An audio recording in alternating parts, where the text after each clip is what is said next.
Good morning students, मैं इस्माइल से प्रभा आज आपके साथ एक बार फिर से उपस्थित हूँ। बच्चों, आज हम नए topic use of can and can not के बारे में बातचीत करेंगे।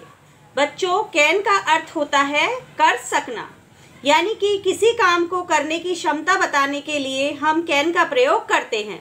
जैसे कि यदि हम कहें मैं डांस कर सकती हूँ, मैं पेड़ पर चढ़ सकती हूँ, मैं दौड़ सकती हूँ, इसका मतलब है कि मैं पेड़ पर चढ़ने में सक्षम हूँ, डांस करने में सक्षम हूँ।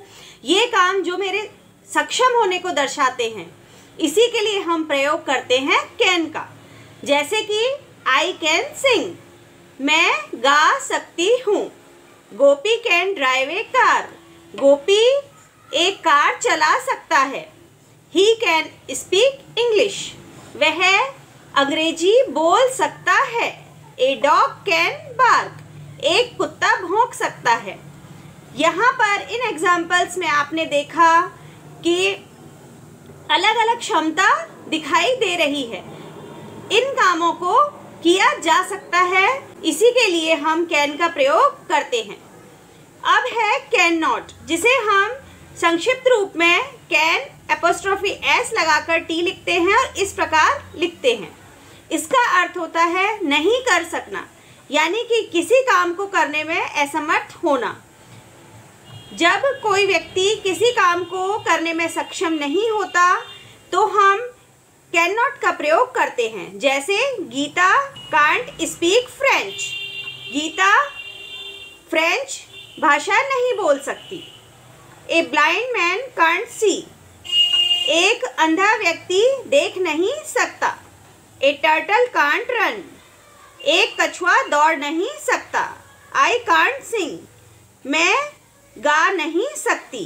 We can't count the stars, हम तारों को गिन नहीं सकते। तो यहाँ पर काम की असमर्थता, यानी कि इन कामों को हम नहीं कर सकते, उसके लिए हम कैन नॉट, जिसे कि हम शॉर्ट में बोलते हैं कांट, का प्रयोग करते हैं। अब इनसे किस तरीके से प्रश्न बनते हैं और हम किस तरीके से उनका उत्तर देते हैं, आइए हम देखें। कैन यू स्विम, क्या तुम तैर सकते हो? यदि हमें तैरना आता है तो हम बोलेंगे यस आई कैन स्विम, हाँ मैं तैर सकता हूँ। और यदि हमें तैरना नहीं आता, हम उस काम को करने में सक्षम नहीं हैं, तो हम बोलेंगे नो आई कांट स्विम, नहीं मैं नहीं तैर सकता। यानी कि पहला सेंटेंस काम करने में सक्षम होने को दिखाता है, जिसमें हमने कैन का प्रयोग किया है, और दूसरा सेंटेंस काम करने में असमर्थ होने को दिखाता है, जिसमें हमने कैन नॉट यानी कि कांट का प्रयोग किया है। इसी तरीके से एक और एग्जांपल देखते हैं। Can Ram ride a horse, क्या राम एक घोड़े की सवारी कर सकता है?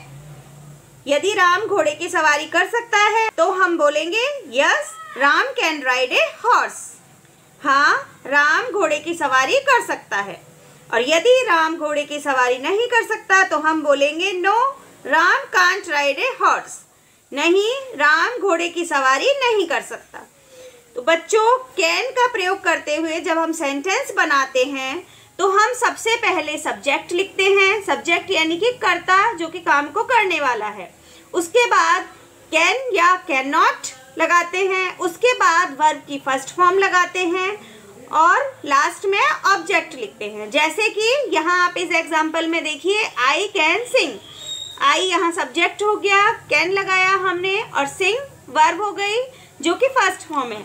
इसी तरीके से यहाँ देखिए इस एग्जाम्पल में ए ब्लाइंड मैन कांट सी, यहाँ ए ब्लाइंड मैन सब्जेक्ट हो गया और कांट लगाया हमने, उसके बाद सी यानी कि वर्ब की फर्स्ट फॉर्म। इस तरीके से हम कैन या कैन नॉट का प्रयोग करते हुए सेंटेंस बनाते हैं।